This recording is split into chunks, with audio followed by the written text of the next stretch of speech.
आप सुन रहे हैं श्रीमद् भागवत गीता द्वादश अध्याय। इस 12वें अध्याय में अनेक प्रकार के साधनों सहित भगवान की भक्ति का वर्णन करके भगवत भक्तों के लक्षण बतलाए गए हैं। इसका उपक्रम और उपसंहार भगवान की भक्ति में ही हुआ है। केवल 3 श्लोकों में ज्ञान के साधन का वर्णन है, वह भी सद्भक्ति और ज्ञान योग की परस्पर तुलना करने के लिए ही है। अतएव इस अध्याय का नाम भक्ति योग रखा गया है। निर्गुण निराकार और सगुण सकार की उपासना करने वाले दोनों प्रकार के उपासकों में उत्तम उपासक कौन है, इसी जिज्ञासा के अनुसार अर्जुन पूछ रहे हैं। अर्जुन बोले, जो अनन्य प्रेमी भक्तजन पूर्वोक्त प्रकार से निरंतर आपके भजन ध्यान में लगे रहकर आप सगुण रूप परमेश्वर को और दूसरे जो केवल अविनाशी सच्चिदानंद निराकार ब्रह्म को ही अति श्रेष्ठ भाव से भजते हैं, उन दोनों प्रकार के उपासकों में अति उत्तम योग वेता कौन है। इस प्रकार अर्जुन के पूछने पर उसके उत्तर में भगवान सगुण सकार के उपासकों को उत्तम बताते हैं। भगवान बोले, मुझ में मन को एकाग्र करके निरंतर मेरे भजन ध्यान में लगे हुए जो भक्तजन अतिशय श्रेष्ठ श्रद्धा से युक्त होकर मुझ सगुण रूप परमेश्वर को भजते हैं, वे मुझको ही योगियों में अति उत्तम योगी मान्य है। पूर्व श्लोक में सगुण सकार परमेश्वर के उपासकों को उत्तम योग वेता बतलाया। इस पर यह जिज्ञासा हो सकती है कि तो क्या निर्गुण निराकार ब्रह्म के उपासक उत्तम योग वेता नहीं है। इस पर कहते हैं, परंतु जो पुरुष इंद्रियों के समुदाय को बलि प्रकार बस में करके मन बुद्धि से परे सर्वव्यापी अकथनीय स्वरूप और सदा एकरस रहने वाले नित्य अचल निराकार अविनाशी सच्चिदानंदन ब्रह्म को निरंतर एक ही भाव से ध्यान करते हुए बसते हैं, वे संपूर्ण भूतों के हित में रत और सब में समान भाव वाले योगी मुझको ही प्राप्त होते हैं।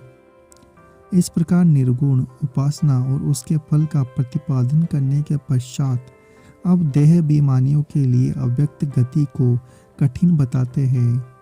उन सच्चिदानंदन निराकार ब्रह्म में आसक्त चित्त वाले पुरुषों के साधन में परिश्रम विशेष है, क्योंकि देह अभिमानियों द्वारा अव्यक्त विषयक गति दुख पूर्वक प्राप्त की जाती है।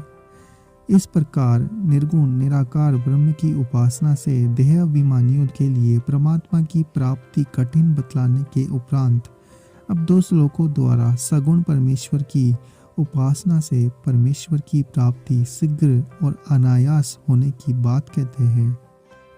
परंतु जो मेरे प्राण रहने वाले भक्तजन संपूर्ण कर्मों को मुझ में अर्पण करके मुझे सगुण रूप परमेश्वर को ही अनन्य भक्ति योग से निरंतर चिंतन करते हुए बसते हैं, है अर्जुन, उन मुझ में चित्त लगाने वाले प्रेमी भक्तों का मैं शीघ्र ही मुख रूप समुद्र द्वारा उसका उद्धार करने वाला होता हूँ।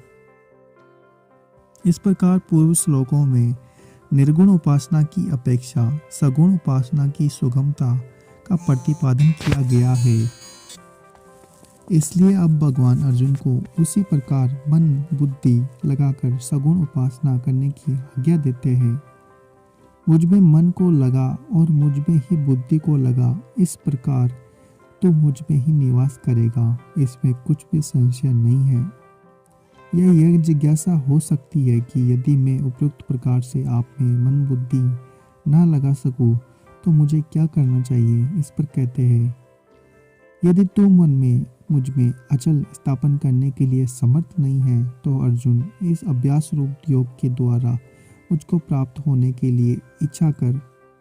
यह जिज्ञासा होती है कि यदि इस प्रकार अभ्यास योग भी मैं ना कर सकूं तो मुझे क्या करना चाहिए। इस पर कहते हैं, यदि तू उपयुक्त अभ्यास में भी असमर्थ है तो केवल मेरे लिए कर्म करने के ही प्रायण हो जा। इस प्रकार मेरे निमित्त कर्मों को करता हुआ भी मेरी प्राप्ति रूप सिद्धि को प्राप्त कर लेगा।